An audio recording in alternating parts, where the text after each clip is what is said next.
Hello. So we are gonna go over Rook, Rio. So I'm already having an aneurysm because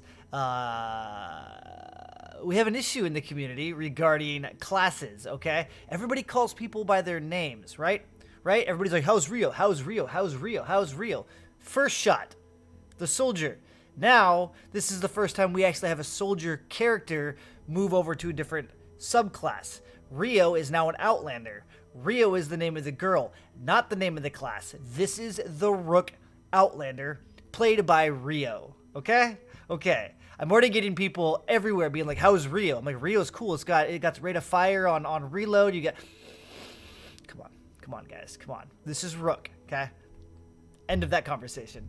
Rook is cool. Rook is another soldier model. For those of you that get triggered when I say that. Let's back out here and look at it really quick. Got a whole new ability brought to the game. Where is it? It is this phase cannon at level 30. We'll go over that in a second. The in-game description is an agile field operative that uses phase shift to maneuver around and blast away enemies. But it's an Outlander, so just like all Outlanders, at level 1 you get focused acquisition, increasing your chance to find double the loot by 6%. You get the Teddy, the fan favorite Teddy, the OP Teddy. Okay, so you get Teddy. And then you get Loot Llama, of course. Phase Shift, which is most people nowadays don't play Outlanders if it doesn't have Phase Shift, so you guys got your Phase Shift back. At level 5, you get Phasers 2 Kill, increases pistol damage by 50% for 4 seconds after Phase Shift ends. 50% damage for 4 seconds with pistols after you phase shift. Phased Out reduces the refill time of phase shift charges by 3 seconds. So now you can phase shift more often. Seismic Impact. They brought it back from Dark Viking.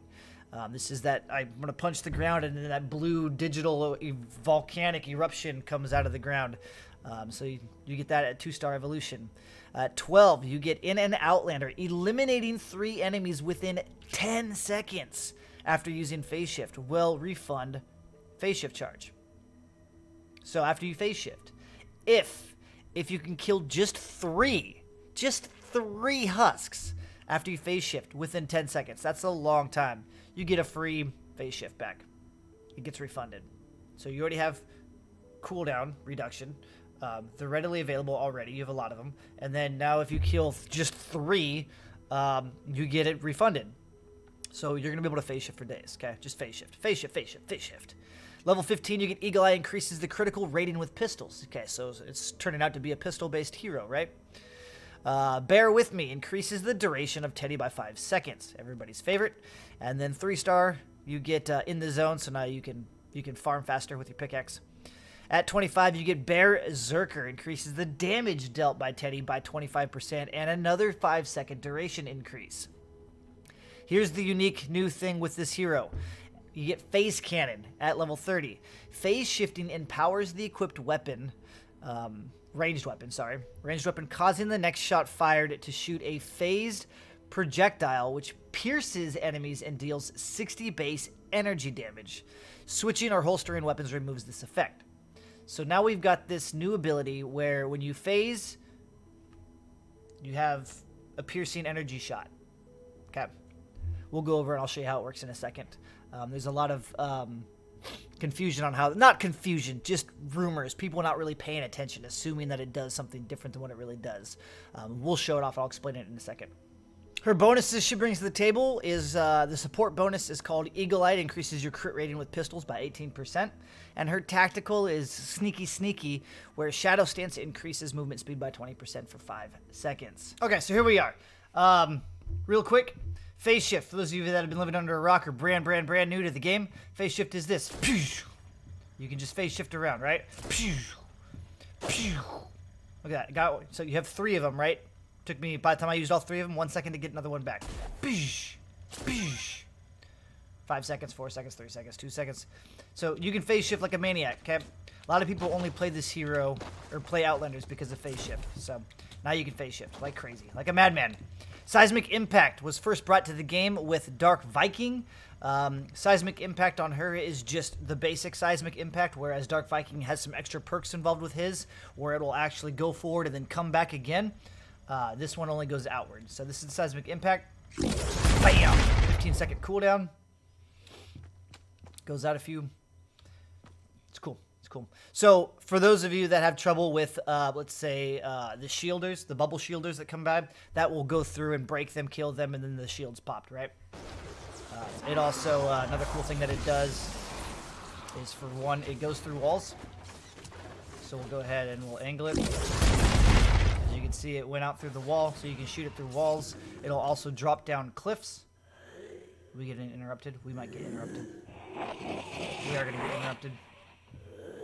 I'll show you Teddy as soon as they get up here, if they do. Okay, so you can be up on top of platforms, right? Boom! It drops down. So you can stand on bases and defend with seismic impact. The only problem with standing on top of bases is you're no longer going to be able to phase shift because you'll fall off. Teddy, everybody's favorite ability for Outlanders. You just put the Teddy down. Minute cooldown. I am a bear. He shoots everything. Could have stayed home. Okay. There are fragments. There you go. There's some Teddy damage. You are not. There are fragments scattered around the world. Again, for you new players that Outlanders can pick up, I'll go find some. Stand by. So this is, there's two different styles. There's purple and blue. The purple one gives you what's called a llama fragment.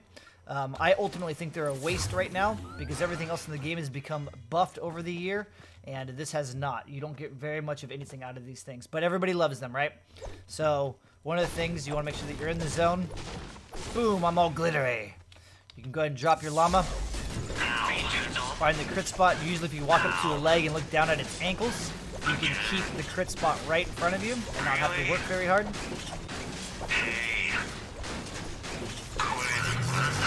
See if I can get lucky. Got it! Broke it by myself, solo. Right? So then if you break it, you get an ore, a gem, and whatnot, and you can come collect your wood and goodies. You get a couple crafting materials, but mainly like 100 wood, 100 brick, and like 60 metal. It's kind of pointless. You can go smack a tree 4 times. Basically, really quick, harvesting got buffed by like 40%. Like 6 months ago, but the llamas never did. And then also back in the day, we could only carry 999 materials. So a loot llama was like getting 10% of your carryables, but then everything else got buffed, and llamas don't. It's like 1%. It's kind of silly.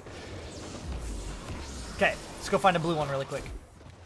Remember the Teddy had a one minute cooldown? All right, here's a blue fragment. Again, like I said, the Teddy had a 1 minute cooldown. If you use a fragment to pop your Teddy, but now is a 42-second cooldown. You are not a bear. So blue fragments reduce the cooldown of your Teddies. I believe the energy cost is also reduced too, but you don't really ever get starved for energy on an Outlander.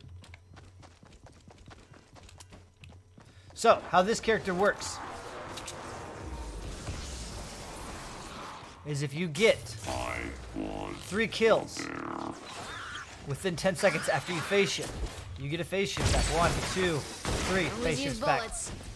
Phase shift is back. And after you phase shift, I wish there'd be a glowy thing or some kind of debuff on the window, but you have 4 or 5 seconds to do damage after you phase shift. You're getting 50% bonus damage for a small time after you phase shift.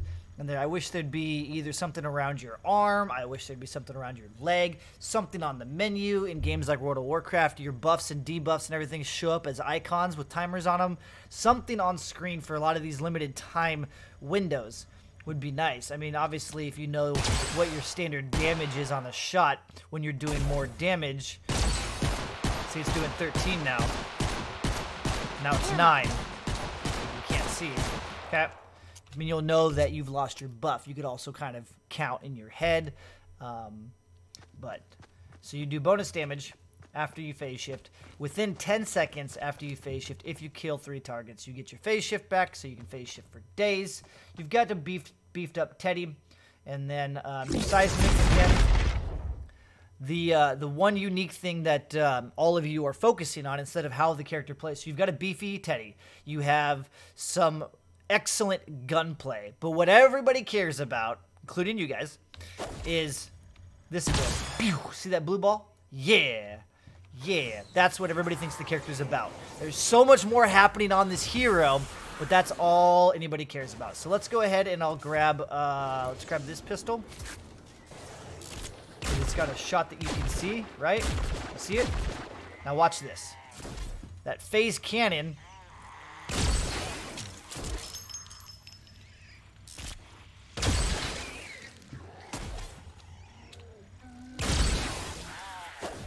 It pierces, by the way, through that bubble, if you didn't notice.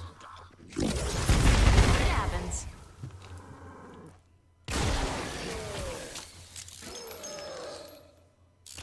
Okay, before we were rudely interrupted. The phase cannon is its own independent separate shot. So if we fire and strike, you'll see the two shots. You saw my first one zip out there. There's the piercing shot right there. Do it again. Okay, you see mine disappear, and there's your piercing shot. It is its own separate energy ball that pierces. Again. Let's see if I can find a slower weapon. Stand by. There you go. There's the deconstructed. You can clearly see that ball, okay? Let's go ahead and phase shift. See the two of them? Do it again. There's the two of them. That piercing ball, again, broken record, is its own independent thing. So in regards to the phase cannon, the blue ball of piercing damage, a lot of people think that it's different based on the weapon you use. Like, people are talking about using it with this disintegrator and turning it into a helium shotgun, or using it with certain guns and getting a different effect based on the blue ball. It doesn't. We'll go through. I'll show you some testing here in a second to show you how it actually works and what it's doing. All right, this blue pistol is a base damage of 673. Crits for 1010. 673. Let's see if we can get a good number here.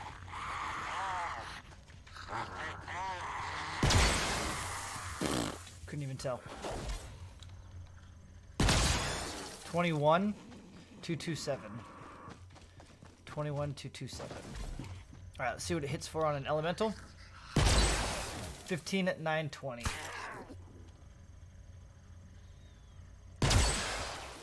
15,920.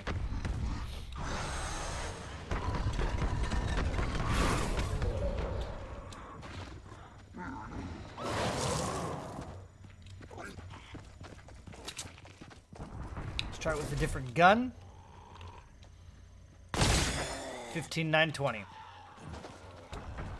People were telling me shotguns make a difference.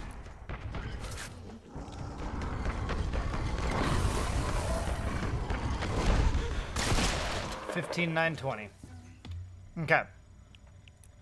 Now we're gonna see what happens when we run 20% energy damage with Reclaimer in your support. Ugh, groupies. 23 what? That's right. 2365. Man, I can't see. 23695. 17771. Okay. See if I can get a good piercing shot here.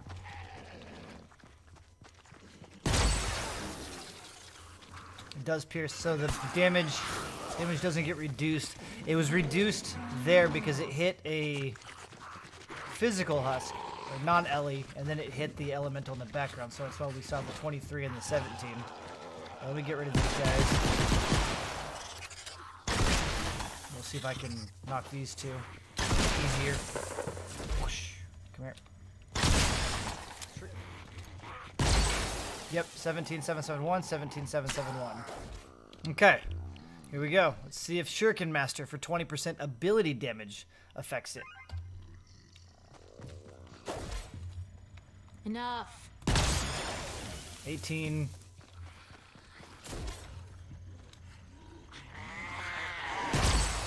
18,2. 18,250. 24,333? Is that right? 24,333. Okay, for those of you that didn't catch it, both of them worked. So for starters, we're going to look at, we had to test the two things, elemental husks versus regular husks, okay? Didn't matter if it was fire, water, nature, doesn't matter because the blast is energy based, so it's going to get reduced the same no matter what you hit. So the only two differences is going to be a regular husk and an elemental husk.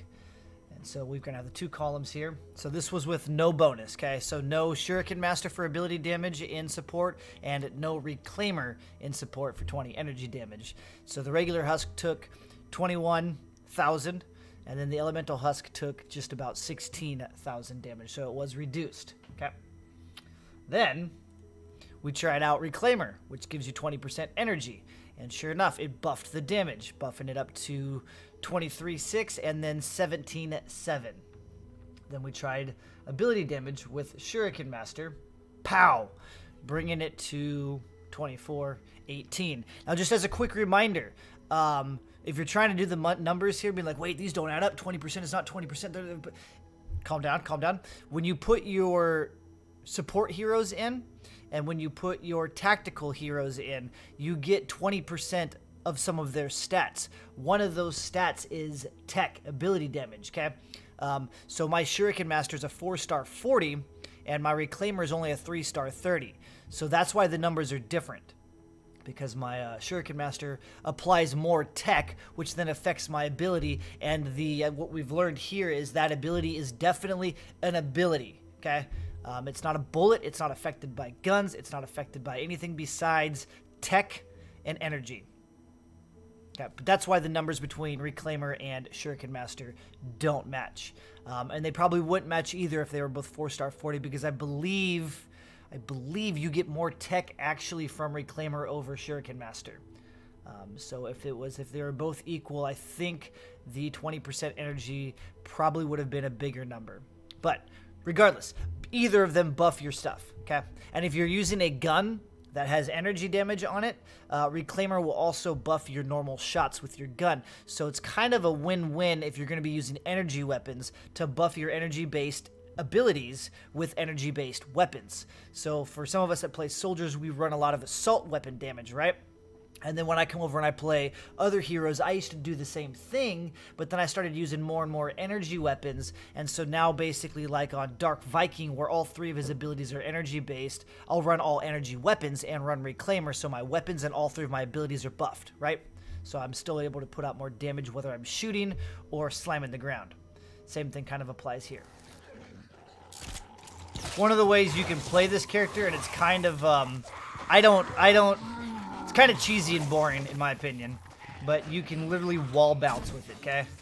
You can hit the wall bounce, shoot, pierce, hit the wall bounce, shoot, pierce, hit the wall bounce, shoot, pierce. Okay, you can do it over and over again. During the Horde challenge the Horde, I would just build a tunnel, I would bounce into the wall, shoot the piercing, it would get multiple shots and kills, it would reset my phase shift, do it again, get the multiple kills, get a new phase shift, do it again, do it again, do it again, and you'd have infinite phase shifts and piercing shots, and it's kind of a joke. You can just sit here literally, you don't have to aim, you just fired into the crowd of husks. On a defensive wave, it would be the same thing because you're going to have the numbers coming down. The thing is piercing through, you're going to get 3 kills. You're going to get at least 3 kills. Bounce, do it again, bounce, do it again, bounce, do it again. We were joking about how I'm bruising Rio's hips, but it is what it is, man. So you can wall bounce. Even if you wanted to, again, like I said earlier, up on an objective, you can still do it, technically. You can put a wall up, or you can put one of these up if you're worried about it, and then just bounce into the corner. Shoot. Bounce into the corner. Shoot. If you don't want this one here, get it out of the way. Bounce backward, walk over, shoot. Bounce over, walk over, shoot. It's crazy. It's crazy. It's a little boring for me, but that's another thing that you can do with this hero. Instead of having to phase around and dodge and phase around and risk falling off cliffs, you can stay localized. Just put up something to go into to stop you. Pow. Okay. So that's one way to use her abilities and techniques. Overall, I think she's super awesome. If you remove the phase cannon, she's really good. Gunblazer is very similar, and I love Gunblazer. Gunblazer poops out damage for those 4 seconds after you phase shift, right? She's got the same perks. So outside of that phase cannon, she's awesome. The phase cannon ability is really cool as well. I really, really like it. But focusing on just that ability, it's kind of lame. It's kind of lame. It is fun, though. But for 45 minutes in Horde, Challenge the Horde, Nope. doing this, it's not fun, man. It's not fun.